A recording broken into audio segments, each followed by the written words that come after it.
Sadguru, a Grahastha yogi, carries the same intensity, insight, wisdom and passion as the ancient sages to bring well-being to every individual.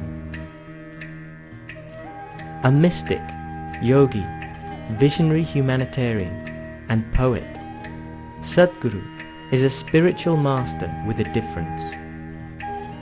Traversing seamlessly from the ancient to the ultra-modern, he bridges the gap between the known and the unknown, enabling all those who encounter him to explore and experience the deepest dimensions of life.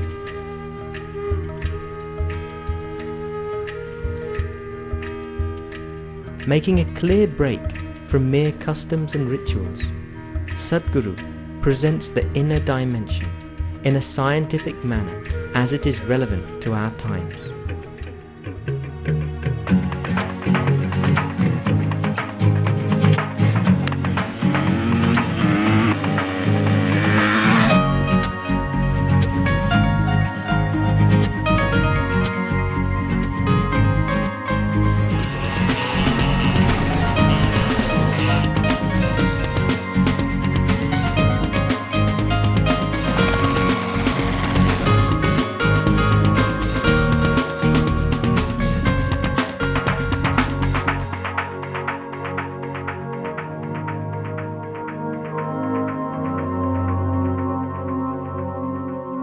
There are many aspects to the usage of vibhuti or the sacred ash. Apart from its energy significance of what it is, apart from its ability to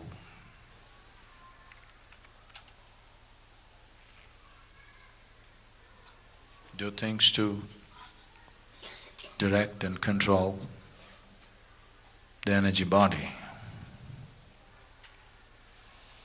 depending upon how it's prepared and how it's used. And apart from it being a great medium to transfer energy or transmit energy, the symbolic significance of vibhuti or the bhasma is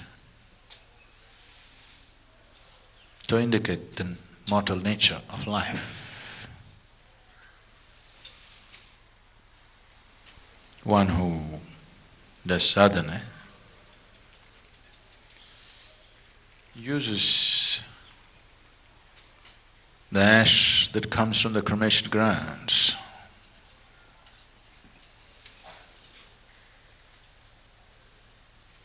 The Adiyogi's stocks always came from the cremation grounds.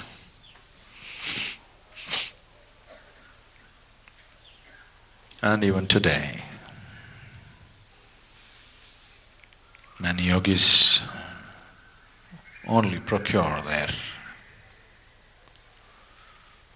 ash that they need for their sadhana from the cremation grounds. One thing is, it has a certain quality of its own. Another thing is, it's a constant reminder of your own mortality. Always you're wearing mortality on your body. Shiva smeared his body, head to toe, in the ash from the cremation ground, because he does not want to forget for a moment that he is mortal.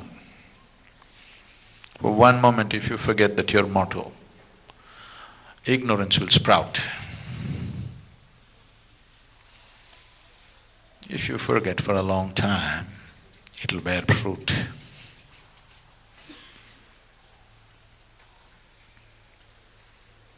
If you start thinking that you're immortal, you will wear the crown of ignorance.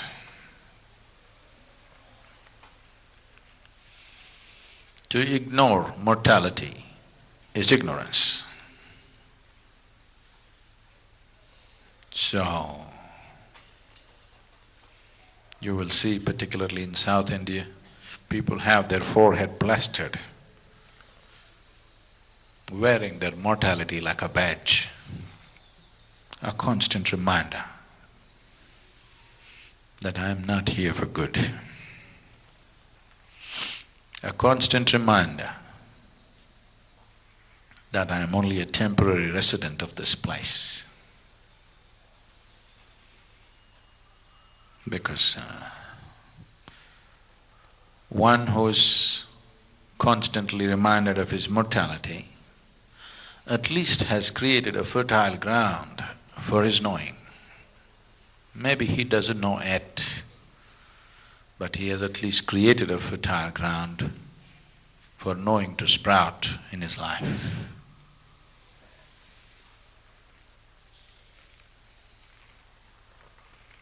Just putting soil back to soil. Very few people can do it gracefully. Of these billions of people on the planet, of the billions and billions who pass through,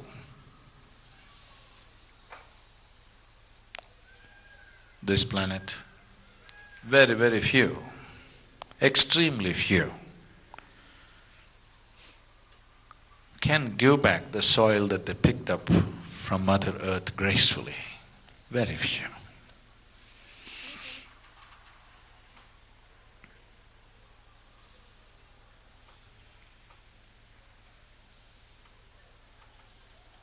We hope you carry what you have picked up from Mother Earth. You must also carry it gracefully, it's very important. You carry it gracefully. When it's time to put back, you put it back gracefully. Just a scoop of earth, nothing more. If you have any other ideas about yourself, you learn the hard way. So you know, wherever you go, people are talking about you must be, you must be. All they're telling you is from being an unnecessarily complicated mind, you just have to become a being, which you are. If you become a being, my job, it'll be a pleasure, not with minds around. If you have great minds around, it's good. Stupidly complicated minds, no good. People who know how to complicate every simple situation,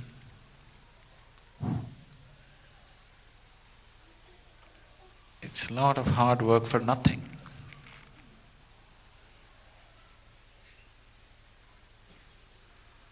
Mind is a fantastic gift to humanity. But what a horrible thing people may have made out of it. So, life and death can be handled gracefully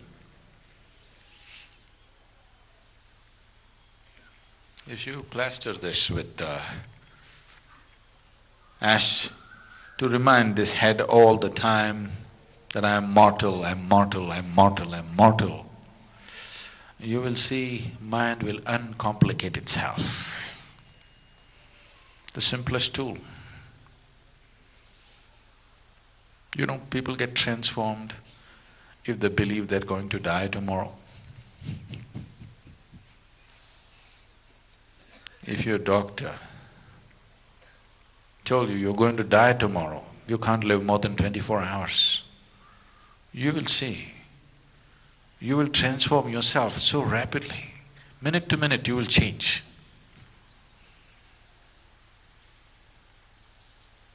So, don't wait for your doctor to tell you something horrible. Every day, when you take the vibhuti and smear it here, you're just reminding yourself, I'm mortal, I'm mortal, I'm mortal, I'm mortal. You need to do that. If you do that, your mind will become uncomplicated. An uncomplicated mind is a great mind. It can do phenomenal things. it will not be a hurdle, it will be a way by itself. And if you become a being, a guru's job will become a wonderful thing. Handling simple minds which are complicated. Simply, they believe they're complicated, they're not even complicated. It's just such a waste of time and life.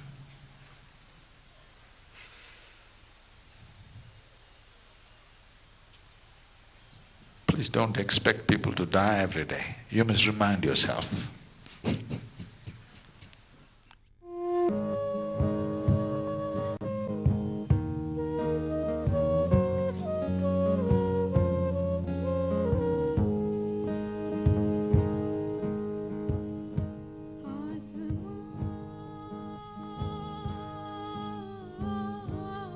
For one to go beyond his limitations, even to strive, the compulsion should go, the compulsiveness should go.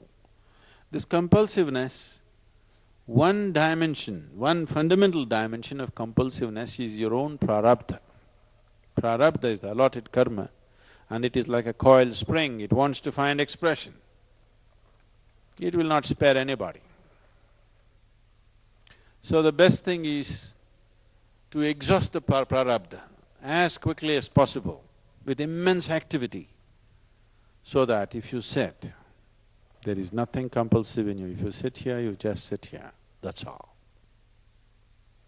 So activity, either you have to work it out with very strenuous sadhana or with work.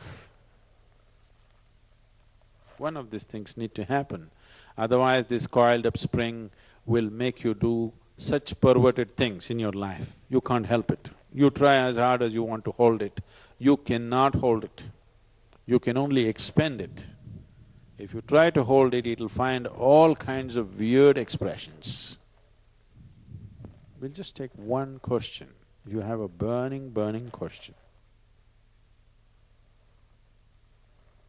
It's always the woman who asks the question first, okay? Does it have to be physical activity?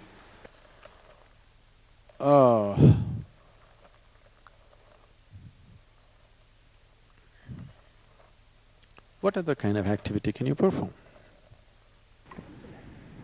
Mental. That is also physical. Your brain is physical or no? Is it an ethereal thing or is it a physical